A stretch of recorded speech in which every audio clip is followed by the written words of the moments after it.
Welcome back to the channel, everyone. Today I will be providing a showcase and a guide of my dual wield, dual curse Whirlwind Barb. I love this Barb and play him a lot, but did want to do something different this season a little bit, so that's how the dual curse came to be. He is an awesome mapper. He can run a T1 map in 6 to 8 minutes, a tier 3 map in 10 to 11 minutes. It really depends on how much stuff you want to pick up and how fast you want to go. Best maps for him tend to be hallway maps with a predefined path with no physical immunes. So my favorite maps to run are Sewers in T1 and Cistern and Throne of Insanity in tier 3s. He is not that expensive to get started. While I have some great gear, the whole build really only cost me about 2 high runes to make. And he's also great for groups because of battle orders provide life for the team, amp damage provides more physical damage, and weaken provides damage reduction. So you almost don't need to run a curse necro as part of your group. Now, there are some cons. He's not that great at single target or bosses because the sustain is a little bit hard on them and single target damage isn't great. And he can be annoying to get started without some basic weapons and dual leech. So bare minimum is you're going to need something like a lightsaber or a Kingslayer to start running pits and get that initial gear set. Now let's get into the gear. The first piece of gear is Raker's Virtue, which allows you to apply an additional curse, where traditionally you can only have one curse at a time. And this is really the crux of the build. The rest of the stats on this helmet are pretty worthless for a Barb, and I have 2 sockets for extra magic find. The second piece is Atmos Scarab, which serves as the source of one of our curses for amp damage, and it is slammed for 37 enhanced damage to provide an extra boost. Next, we have what is arguably one of the best Doombringers in the game. It serves as the second source of our curses for weaken. It is F. It is slammed for enhanced damage, ignore target defense, and then P-boxed for 4 sockets. I bought this without the 4 sockets for about a Vex, and the 4 jewels are all max damage, enhanced damage jewels.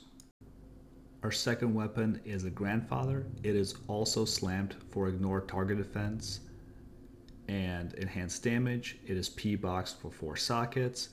And once it is Vile to make it F, it might be one of the best Grandfathers in the game as well. From here, the gear is pretty standard. A Fort for all res and enhanced damage, Gore Riders for Deadly Strike and Crushing Blow, a dual leech ring with a couple reses and faster cast rate, a Ravenfrost for AR and cannot be frozen, a string of ears for lifesteal and damage reduction, Soul Drainers for dual leech and enemy physical resistance pierce. All the charms are max damage AR 40 life with a torch. And of course an Annie to round us out.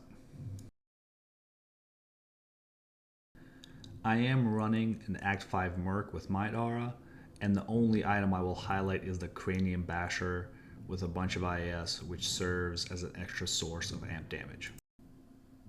We put in enough strength to equip our gear. The rest of the stats go into vitality. And for the damage, we have about 10k with the Doombringer and 12k max with the Grandfather. For the skills, we max Whirlwind. I put a couple extra points into Frenzy, but you could also put more points into Berserk for single target damage.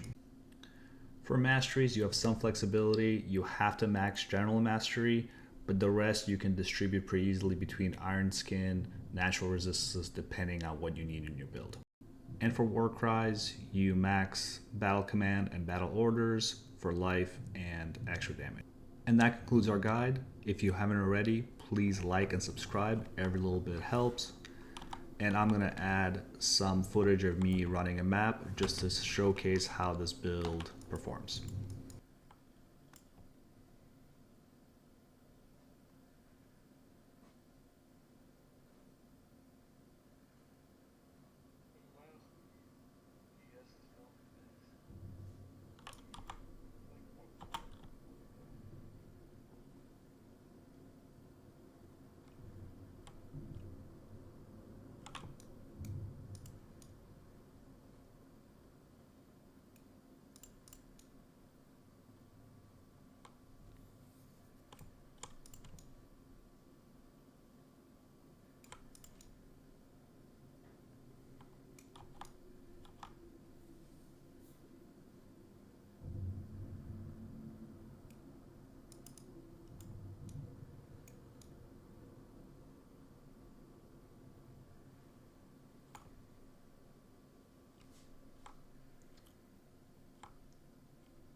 T-stroke's getting worse slamming at this point.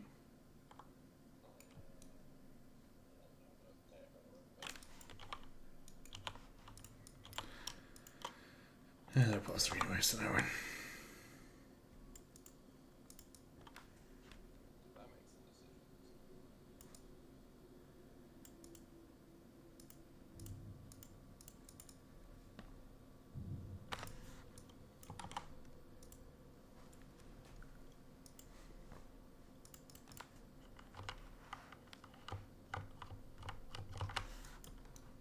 I really thought somebody would have bid on the fucking nearly perfect seal reins by now, with IS on them.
$11.37 tonight. Okay.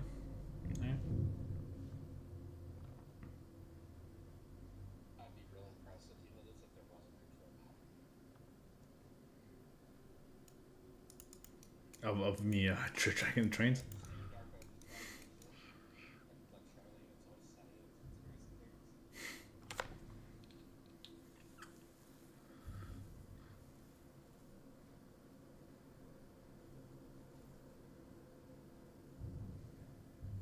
I mean, you have to be by a crossing, right? Because otherwise they wouldn't blow the horn, right?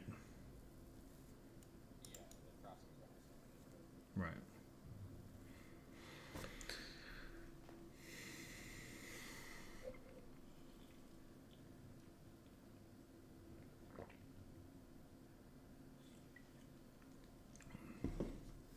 I'm out of tier 1 sigils, by the way. I traded all of them for tier 2 and tier 3s. So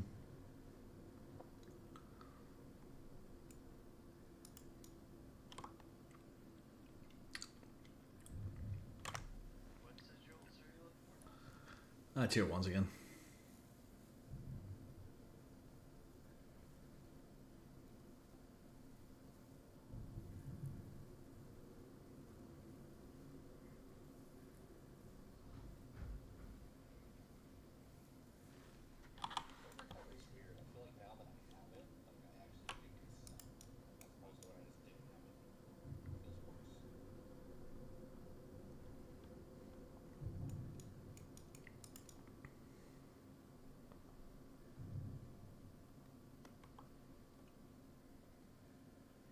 I don't know. My meteor stork relative to my hydra stork definitely feels worse because she has no HR. I get like stun locked by packs.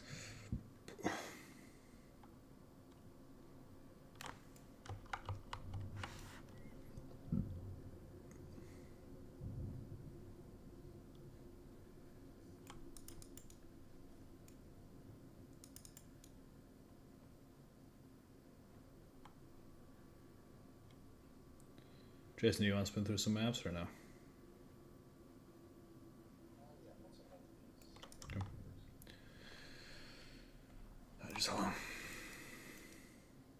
I've been saving a bunch of Haas and all those maps.